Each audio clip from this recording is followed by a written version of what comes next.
Alors nous sommes aujourd'hui, donc lundi, on est le 11 Av Menahem et nous sommes arrivés d'Av Kuf Aleph de Zvahim. Kuf Aleph à la deuxième ligne, Tanu Rabbanan, Hachamim enseigne. C'est marqué dans la Torah à propos donc du jour de l'inauguration du Mishkan, quand Aaron il a perdu ses deux enfants Nadav et Avihu. On sait que ce jour-là, ils ont amené 3 korbanot différents.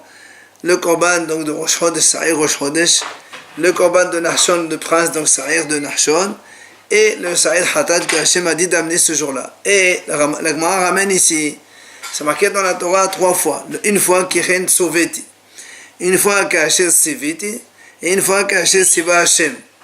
Alors la Gemara explique pourquoi il est marqué 3 fois ce Siviti, cet ordre, donc ordre d'Hachem. Alors la Gemara elle détaille, Kichen Soveti Ba'aninot Yochalua. Moshe Rabbeinu a dit à Aaron, comme quoi Hachem il a dit que même s'il est onen, parce qu'il a perdu ses 2 enfants, ils doivent manger les korbanot qu'ils ont fait ce jour-là. C'est-à-dire au moment où ça s'est passé, il leur a redit ça, que normalement il fallait manger les korbanot. Alors que nous on sait qu'eux ils ont brûlé un korban.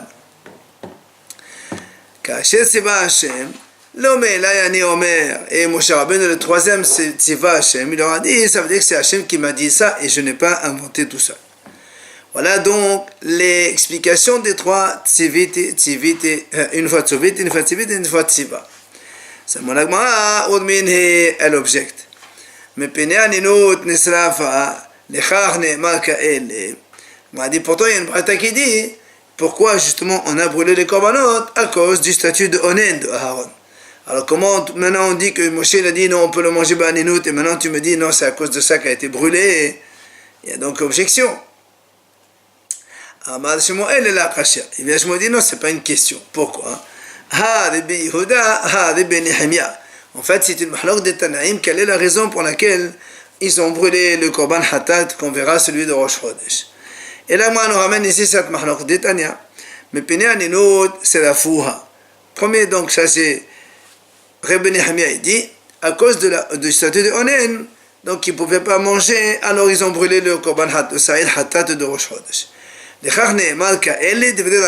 C'est pour ça que Aaron a dit qu'elle est comme cela, dans le statut de Onen, je ne peux pas manger, donc on l'a brûlé. Et Rabbi Yehuda et Rabbi Shimon Rabbi Yehuda et Rabbi Shimon ne sont pas d'accord. Ils ont dit pourquoi ils ont brûlé le korban Rosh Chodesh à cause de la Tum'a. Ça veut dire qu'il a été rendu impur. Pourquoi il dit ça? Parce que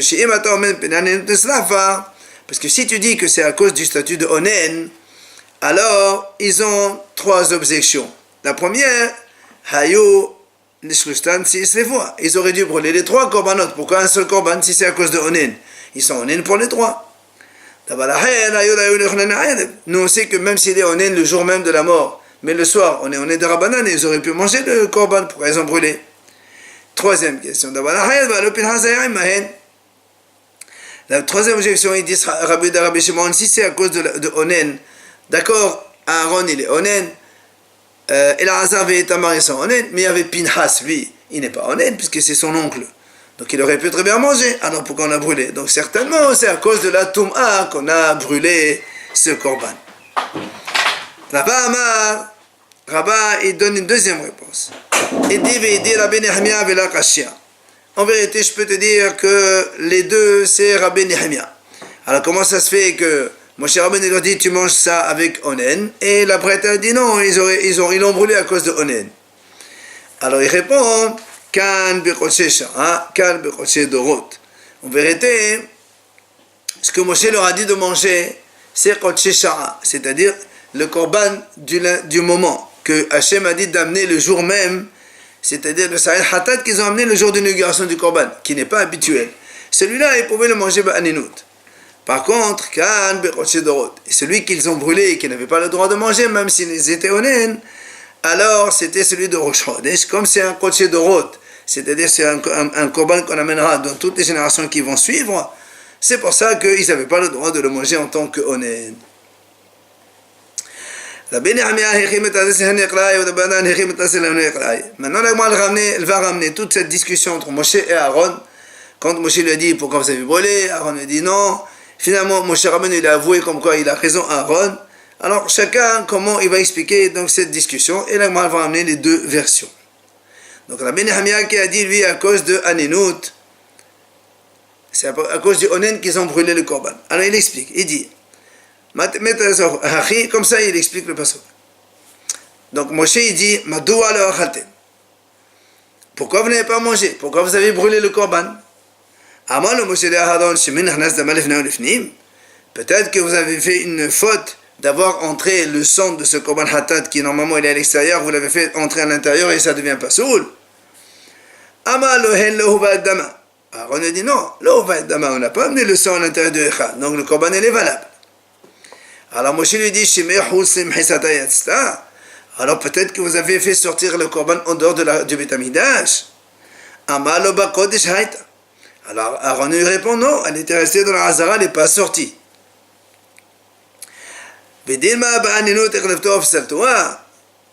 Alors Moshe lui dit, alors dans ces cas-là, peut-être que vous avez amené le Korban parce que vous étiez onen et donc c'est devenu pasoul. Amalo, Aaron lui répond, Moshe,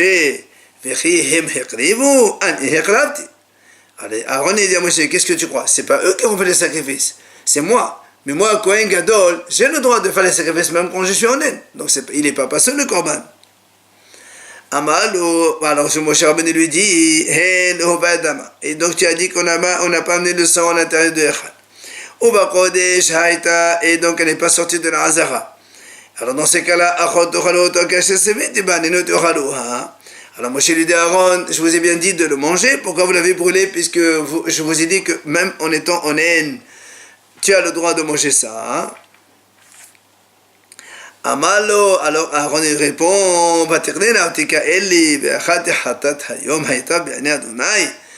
quand il m'est arrivé tout ça, donc le fait d'avoir perdu ces deux enfants qui les devenaient en haine, est-ce que tu voudrais que je mange ce Korban Hatat aujourd'hui? Est-ce que ça plairait aux yeux d'Hachem?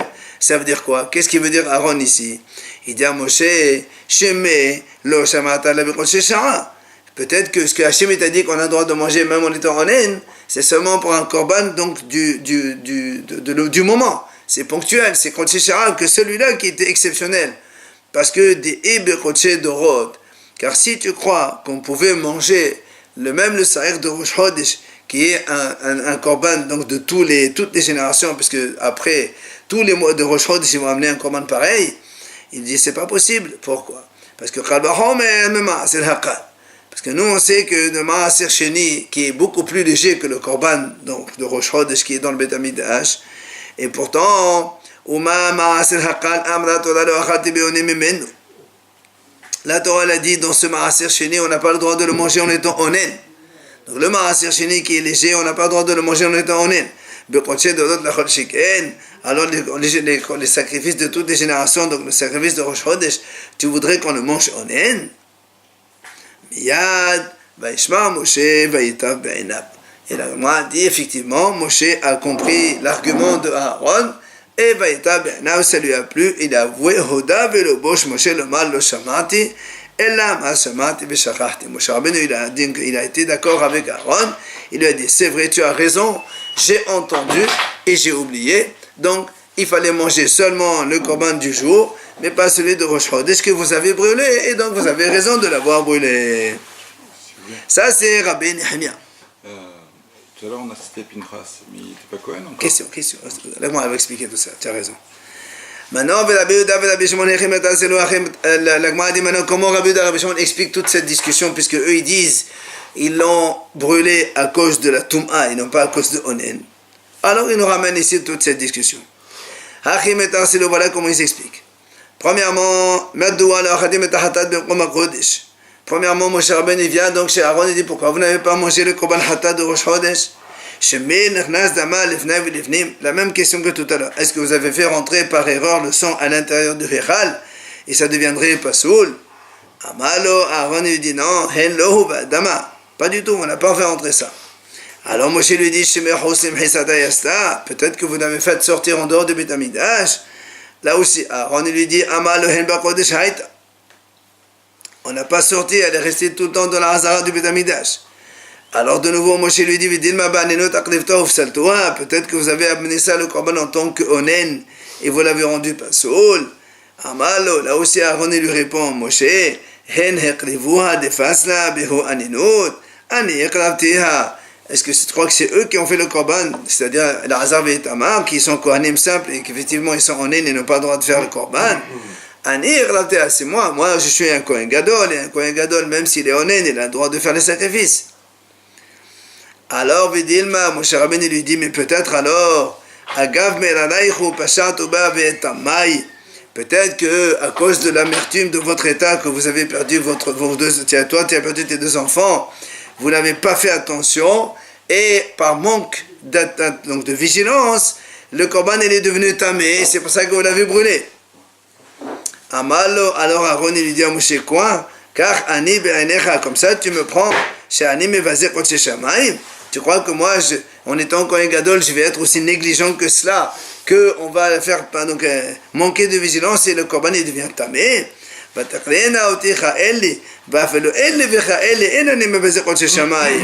Même s'il m'arrive encore plus que cela, moi je ne fais pas de négligence pour les korbanot. Alors, Amalo, Moshe Rabbeinu lui dit, si c'est comme ça, premièrement, le sang n'est pas entré dans le Hechal. Deuxièmement, donc elle n'est pas sortie de la Hazara. Alors, c'est vite, alors Moshe lui dit à Aaron, pourquoi dans ces cas-là vous l'avez brûlé? Il fallait la manger, comme je vous l'ai dit. Donc, même si on est onen, on peut manger le korban. Amalo, alors Aaron il lui dit à Moshe, Sheme lo shamarta ella balayla de bayom kalohom ma'asel hakal. Alors Aaron il dit à Moshe, mais peut-être que quand Hachem t'a dit on peut manger le korban onen, c'est seulement la nuit qui suit le jour de onen, mais pas le jour. Parce que si c'est le jour, on fait kalohom avec le ma'asel hakal, comme on a dit tout à l'heure. Uma ma'asel hakal lo achalti beoni. Mais maintenant, kodesh hamor lachol sheken. Si déjà le Maaser Sheni qui est donc léger, bien plus léger que le Korban qu'on amène dans le Beth Amikdash, la Torah a dit on n'a pas le droit de manger onen. A fortiori, le Korban Rosh Chodesh, donc le sacrifice, qui est beaucoup plus hamour qu'à fortiori on n'a pas le droit de le manger onen le jour même. Miyad, Vaishma Moshe, Vaitav Be'inav. Alors il dit, finalement, Moshe Rabbeinu il a entendu l'argument de Aaron et il a avoué comme quoi il s'est trompé. Moshe, il lui a dit, le mal lo shamati, il lui a dit, c'est vrai, je me suis trompé. Ella shamati veshachachti. Il lui a dit, effectivement, j'ai entendu et j'ai oublié. Comme quoi, c'est vrai, vous avez le droit de le manger le soir même. C'est pour ça que l'Agma a dit dans ces cas-là, alors pourquoi ils l'ont brûlé? Alors dans ces cas-là, comme donc on dit que la discussion entre Aaron et Moshe, elle était donc sur le fait que le soir, ils auraient dû le manger. Alors pourquoi ils l'ont brûlé? Il fallait l'attendre le soir et le manger. Alors la m'a dit, alors on est obligé de dire, c'est que le korban, il a eu une impureté, donc il est devenu impur par incident, on ne sait pas comment. C'est pour ça qu'ils l'ont brûlé. Mais effectivement, s'il n'y avait pas ça, ils auraient pu le manger le soir même à cause de onen. Alors, vient l'Agma dit, puisque on a vu les deux versions, selon Rabbi Yehuda Rabbi Shimon, donc maintenant, et celui de Rabbi Nehemia, le premier, L'Agma dit, nous avons vu que quand Aaron s'est adressé à Moshe, il lui a dit, le pasuk il dit comme ça, Hen hekrivu hayom. Voilà. Hen hayom hekrivu et hatatam. Aaron a dit à Moshe, Hen hayom hekrivu. Est-ce qu'aujourd'hui ils ont amené? Alors on a dit, Bishamale Rabbanan selon Hachamim, donc, Hen dirtiv hayom. Ça veut dire que eux, pour eux, c'est vrai, ils ont dit, le jour, c'est assourd de manger, parce que quand on est le jour de la mort, c'est on est le Torah, ça veut dire que le jour, ils n'ont pas le droit, mais la nuit qui suit, ils ont le droit. C'est ce qu'on vient de dire maintenant, on a expliqué l'argument maintenant. Mais selon Rabbi Nehemia, que lui, il dit que soit on est onen, et on n'a pas le droit de manger ni le jour ni la nuit, soit tu dis, il n'y a pas de haninout, et on a le droit de tout manger. Alors pourquoi il dit hayom? C'est quoi ce hayom là? Alors l'Agma explique, Maï hayom, hovat hayom. C'est quoi hovat hayom? C'est-à-dire le korban de roche, donc du jour. le corban du jour, que lui, celui-là, ils avaient le droit de le manger seulement, mais pas celui de Rosh Chodesh, qu'effectivement, ils ont pu brûler. Alors, la Gemara dit, Bishlama le Rabbi Nehemiah nous dirtiv hen hayom. La Gemara dit de nouveau une autre question. Selon Rabbi Nehemiah, que comme quoi Aaron il a dit à Moshe, c'est parce que c'est uniquement un corban du jour qu'on a le droit de manger, mais pas le corban de Rosh Chodesh qu'on a brûlé. Alors, c'est pour ça qu'il y a marqué hen hayom. C'est-à-dire que Aaron il a dit à Moshe, c'est le corban du jour. C'est pour ça que tu as dit peut-être qu'on a le droit de le manger. Mais pas les corbans de Rosh Chodesh que lui on a brûlé. Mais elle a les banane, man he hayom. Mais c'est les Hachamim, eux ils disent, c'est à cause de la Toum'a qu'il a été brûlé. Mais donc dans ces cas-là, que ce soit Rosh Chodesh ou pas, les deux corbans, tous les trois, ils auraient pu le manger le jour même. Alors pourquoi hayom? Hachiqa hamad. On m'a dit, voilà comment eux ils t'expliquent. Il dit, hen heklivu an heklavti. Ça veut dire que Aaron il a dit, il ne met pas l'accent sur le mot hayom. Hen hayom heklivu. Est-ce que c'est eux aujourd'hui qui ont amené le korban? Est-ce que c'est Elazar et Tamar qui sont des Kohanim simples? Et auquel cas, effectivement, ça invaliderait le korban. Parce qu'un Kohen simple, quand il est onen, il n'a pas le droit de faire des korbanot. Mais Aaron il a dit à Moshe, c'est pas eux qui ont fait, c'est moi. Et moi je suis Kohen Gadol, et un Kohen Gadol, il a le droit de faire des korbanot, même s'il est onen.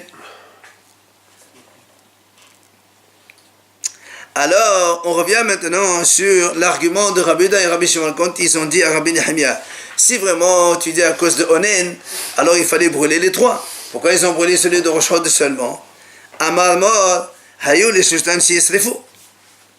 Alors il m'a dit, c'est quoi ces trois? Maï shloshtan. Alors il m'a expliqué, Netanya, la Braïta explique, elle dit, elle enseigne, c'est marqué dans la Torah, Be'et se'ir ha'hatat darosh darash Moshe. La Torah dit comme ça, le Se'ir HaHatat, Moshe a demandé à son sujet, et là-bas c'est marqué, il a vu qu'on l'a brûlé. Alors, l'Agma explique comme ça, Se'ir, Se'ir Nachshon. Il y a marqué Se'ir HaHatat. Alors, le Se'ir, c'est celui de Nachshon, c'est le premier prince qui a amené le korban le jour de l'inauguration de Rosh Chodesh Nissan. Hatat, Zo Hatat Shmini. Ça, c'est le korban Hatat qui était donc spécifique du jour même de l'inauguration. Darosh, c'est le Rosh Chodesh. Et le troisième, c'est le Sa'ir de Rosh Chodesh. Alors, le Gemara dit, Yachol, Sheloshtan, Nesrefu. Est-ce qu'on croit qu'ils ont brûlé tous les trois? Pourtant, le Gemara dit non, c'est pas possible. Parce que Talmud Omar avait Nesoraf. Et Had Nesaf, le Sheloshtan, Nesrefu. Et donc, on voit que dans la Torah, elle raconte qu'en fait, il y avait un seul qui a été brûlé. Et pas les trois. Darosh Darash, la Gemara dit, Shted Reshot Lam. Pourquoi il y a marqué dans la Torah Darosh Darash deux fois? En fait, la question de Moshe, elle est Amaleu, le Penema Hatat Zon, Esrafa ve'elo Monachon. Elle dit, Moshe Rabbeinu, sa question elle est, pourquoi vous avez brûlé celle-là? Et pourquoi vous avez laissé ces deux-là? Si vous pensez que c'est onen, il faut tout brûler. Si vous n'êtes pas onen, il ne faut rien brûler. Alors pourquoi vous avez brûlé d'un côté et laissé donc en place les deux autres? Et l'Agma dit, et on ne sait pas laquelle qu'ils ont brûlé et lesquelles qu'ils ont laissé. Alors l'Agma continue,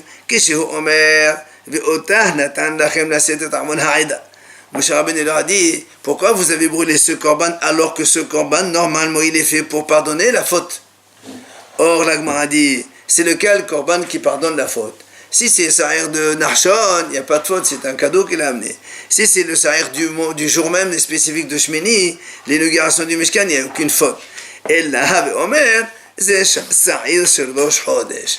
Donc le seul qui pardonne les fautes, c'est le Sa'ir de Rosh Chodesh. C'est ça que Moshe Rabbeinu a dit, pourquoi vous avez brûlé le Sa'ir de Rosh Chodesh et vous avez laissé les deux autres?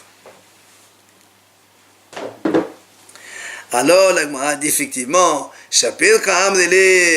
donc Rabbi Yehuda et Rabbi Shimon, ils ont raison. Quand Rabbi Nehemiah il a dit que c'est à cause de Onen qu'ils ont brûlé le korban de Rosh Chodesh, alors ils lui ont dit, dans ce cas-là, s'ils sont Onen, il fallait brûler les trois korbanot. Pourquoi ils ont brûlé un seul korban? Donc l'argument il est valable. Alors la Gemara répond, non. Rabbi Nehemiah il répond, il dit c'est pas du tout valable. Pourquoi? Les Tameh de Amar, Rabbi Nehemiah il a déjà répondu. Il a dit, quand est-ce que le statut de Onen empêche de manger? C'est pour les Kodesh Dorot, c'est-à-dire les Kodshim, les sacrifices qui sont pour les générations futures. Mais les Kadashim, les sacrifices qui sont du jour même, spécifiques du jour, ceux-là, ils ne sont pas concernés par la Haninout. Et c'est pour ça que Aaron, il a mangé le premier, celui-là, mais l'autre, que de Rosh Chodesh, il fallait donc le brûler parce qu'ils étaient honnêtes. Donc pour le korban de toutes les générations, c'est différent du korban du moment. Amarmo. On va maintenant expliquer le deuxième argument que Rabbi Yehuda et Rabbi Shimon ils ont dit à Rabbi Nehemia. Toi, tu dis que c'est à cause de Onen, ils ont brûlé le korban. Mais pourquoi ils l'ont brûlé? Même s'ils sont Onen, ils auraient dû le laisser le soir, puisque le soir c'est moutar. On a dit que même si on est Onen dans la Torah le jour même, la nuit qui suit, l'Anenout c'est des Rabbanan. Et les korbanot, on a le droit de les manger. Alors elle dit comme ça. Donc il aurait dû la manger le soir. Shapir Ka'am Dele. Alors donc ils ont raison, Rabbi Yehuda et Rabbi Shimon, quand ils ont donc argumenté cela contre Rabbi Nehemia.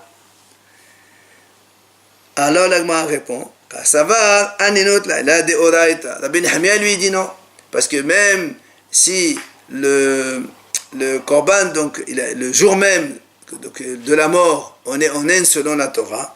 Nous on a dit, et le soir qui suit, on est des Rabbanan. Rabbi Nehemia lui pense que non.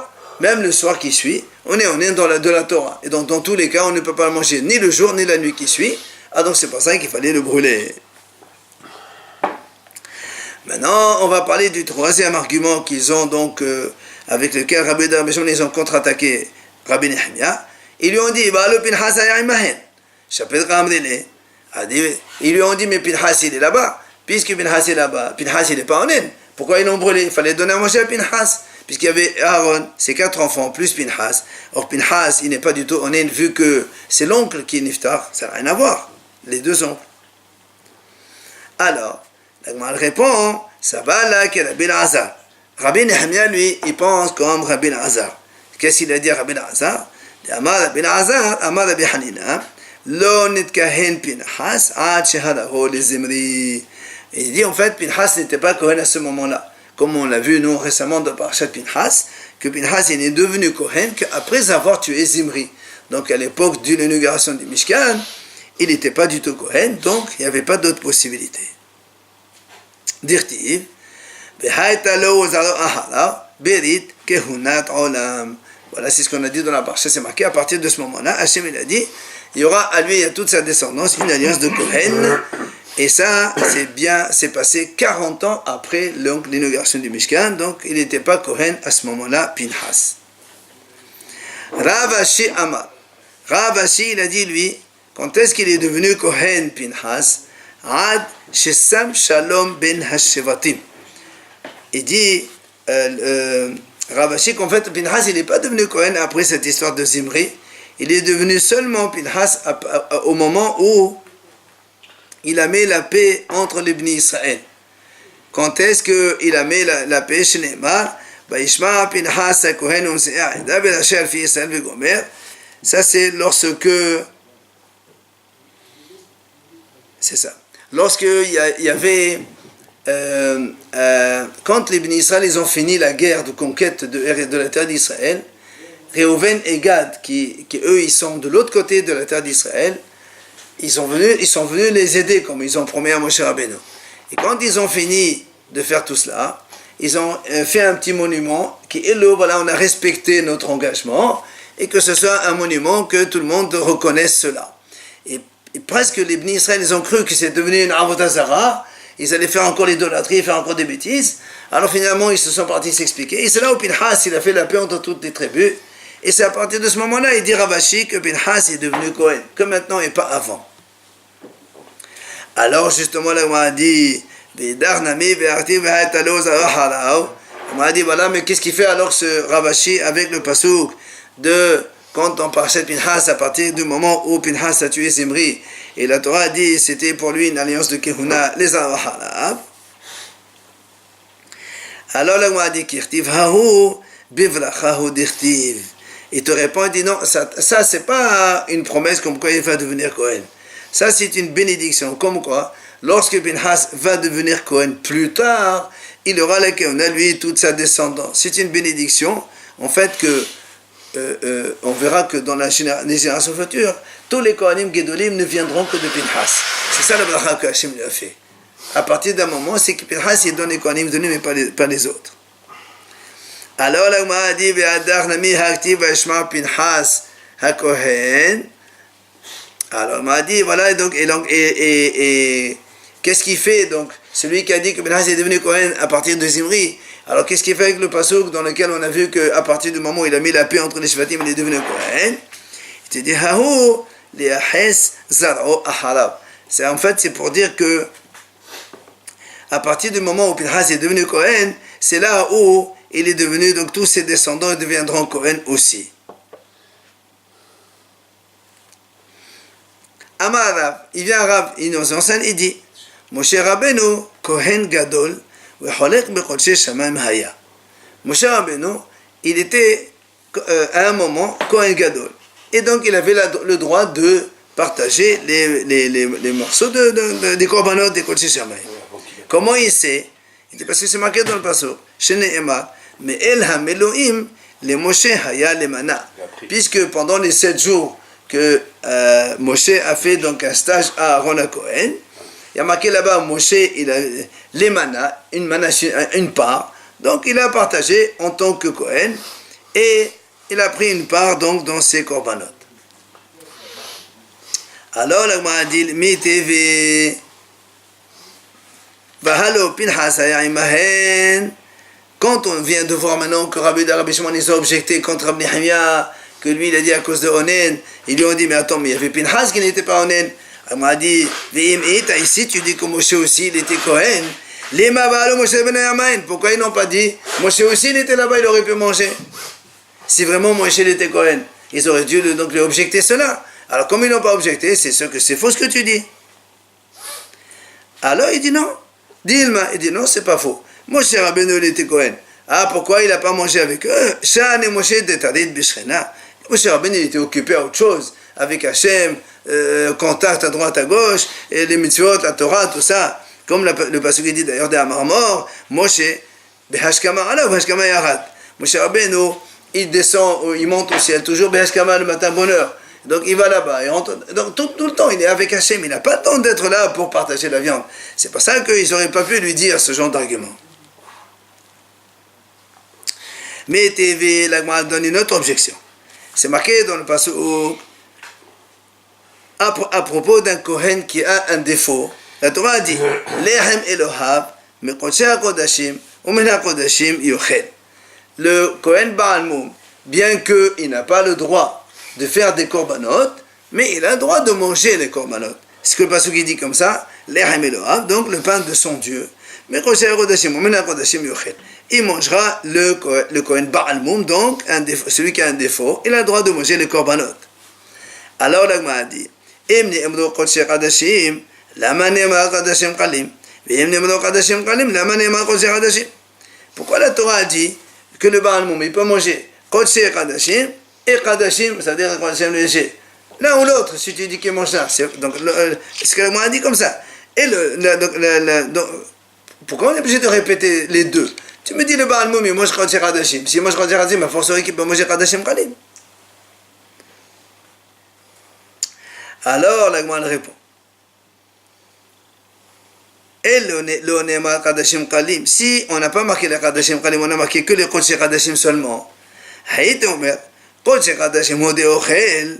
Tu sais pourquoi le Baal Moum il a le droit de manger Kodesh Kadashim? Parce que Shehare Hotru Lazad Velahen. Parce que les Kodesh Kadashim, ils ont été permis à un étranger. Entre parenthèses, l'étranger ici c'est qui? C'est Moshe Rabbeinu. Velahen et au Kohanim. C'est-à-dire donc, mais Kadashim Kalim le Yochal. Alors que Kadashim Kalim, comme ils n'ont pas été autorisés à personne, parce que Moshe, quand on a dit qu'il est devenu Kohen, il a mangé le Hatat. Hatat c'est Kodesh Kadashim. Donc on aurait dit, comme le Baal Moum, il est comparé avec Moshe, qui est un étranger, alors il a le droit de manger Kodesh Kadashim, mais pas les Kadashim Kalim, comme Moshe Rabbeinu, il a mangé le Kodesh Kadashim, enfin, selon le Ravi, mais il ne mange pas les Kadashim Kalim. Maintenant, ici on a marqué que Kadashim Kalim seulement. הייתי עומד בחדשים קלים ואוכל שהם קלים. בחדשים לא אוכל. J'aurais dit, les Kadashim Kalim, comme ils sont légers, alors il a le droit de manger parce que c'est des sacrifices légers. Mais le Kodesh Kadashim, le Moumi ne peut pas manger. Donc c'est pour ça, les Chach Nemru, Kodesh Kadashim, ou le Chach Nemar Kadashim Kalim. Donc tu vois bien qu'on a marqué les deux. Maintenant, à partir de cette braïta, on retire Katanim et Ashadihotu Lazavulahin. Là où Moshe, quand on a dit il a été autorisé à l'étranger, c'est qui l'étranger? C'est Moshe Rabbeinu. Alors comment tu dis Rav que Moshe Rabbeinu il était Kohen? C'est une question contre Rav. Amar Rav Sheshat. Il vient Rav Sheshat et répondit non. Quand on a dit que la zav et la haine, c'est pas pour Moshe Rabbeinu l'étranger. Là, Bebama la zav. Il dit, ces Hadashim là, ils ont été autorisés Babama la zav. C'est-à-dire que quand les ministres avant que le Beit HaMikdash ne soit construit, le Mishkan soit construit, ils avaient le droit de faire des monuments et de faire des korbanot. Donc eux-mêmes des étrangers qui ne sont pas des Kohanim, ils ont le droit de manger les korbanot. Donc c'est pas du tout, ça n'a rien à voir avec Moshe Rabbeinu ici. Et comme celui qui a dit, eh bien, il y a le korban minha babama, c'est-à-dire que chez Hadashim, on peut la faire aussi dans le bamat yahid, des monuments individuels. Mais il objecte une deuxième fois. Myriam mihisgira. Quand Myriam elle a parlé donc du Lachon sur son frère Moshe, donc on sait que le Kohen il doit déclarer qu'elle est donc lépreuse et après elle soit écartée du camp pendant 7 jours. Alors on pose la question, c'est qui qu'il a regardé pour la désigner comme Metzorat et donc excommuniée? Im Tomar Moshe Isgira, Moshe Zadhu, Ve'en Zadhu et Anagaim. Moshe il ne peut pas, Moshe il n'est pas Kohen. Il n'y a que les Kohanim qui peuvent dire c'est néga et donc de définir le statut de Metzorat. Maintenant, Ve'im Tomar Ahadon Isgira, Ahadon Kadovu, Ve'en Kadovu et Anagaim. Et dit si c'est Aaron, Aaron il ne peut pas, c'est un proche. Pas les négaïm des tâches des autres, il peut avoir un intérêt. Elle a kavod gadol halak la hakadosh v'alemedia otasha. Il dit en vérité, on dit que c'est un grand kavod que Hachem il a fait à Myriam à ce moment-là. Hachem il a dit ani kohen va'ani masgira ani hota va'ani potra. Hachem a dit c'est moi qui regarde, c'est moi qui l'enferme, c'est moi qui l'a libéré, c'est Hachem qui a tout fait. Ça c'est la breta. Mais dans ça, qu'est-ce qu'on déduit? Tu vois bien que ce qu'on a dit ici, que Moshe il est étranger. Un étranger ne voit pas les tâches de lèpre. Donc ça contredit ce qu'il a dit Rava, que Moshe il était Kohen Gadol. Si Moshe il était Kohen Gadol, il aurait pu très bien regarder les tâches de sa sœur. Et qu'est-ce qu'il fait avec le problème de proche? Voilà, qu'est-ce qu'il fait avec le problème de proche? Peut-être que Moshe il est spécial. On m'a dit qu'il était occupé pour les corbanotes. Non, mais ça c'est on n'est pas dans le carbonate, on est en dehors. Oui, Non, mais ça, c'est à la fin, là. On n'est pas. La Braïta aurait dû dire que les deux sont proches, donc il n'aurait pas pu. Le fait que la Braïta soit différente entre Aaron et Moshe, ça prouve que Moshe était vraiment ça. Et non, justement, nous on veut dire que, au contraire, Moshe, ça c'est la question. Ça c'est la preuve que Moshe était étranger, question contraire. Mais nous on veut répondre. Que Rav te dit non, Moshe il était quoi en vérité? Alors, qu'est-ce qu'il répond? Justement, qu'est-ce qu'il répond Rav à cela? Il dit, en fait, parce que dans la paracha des taches de lèpre, dans les pages de lèpre, il y a marqué Aaron ou Vanab. Donc, même si Moshe est Kohen, Moshe ne peut pas regarder les taches. Parce qu'il y a marqué spécifiquement Aaron ou Vanab. Parce qu'il dit, d'ailleurs, comment il est passou? Bon, il n'a pas amené ici, donc c'est que les enfants d'Aaron Aaron et ses enfants sont morts, et pas Moshe. On termine. De nouveau. Le jour de l'inauguration du Mishkan, Elisheva, c'est la femme de Aaron à Cohen, c'est sa femme. Elle avait 5 joies, quoi? Premièrement, Ivama Meler, donc son beau-frère Moshe, c'est un roi. Isha Kohen Gadol, son mari Aaron, c'est Kohen Gadol. Bena Elazar Sgan, donc c'est un Sgan, vice Kohen Gadol. Ben Bena Pinchas Mashur Melhama, c'est Kohen de la guerre. Ve'ahiha Nachshon Neseshevet, il était donc le prince de la tribu de Yehuda.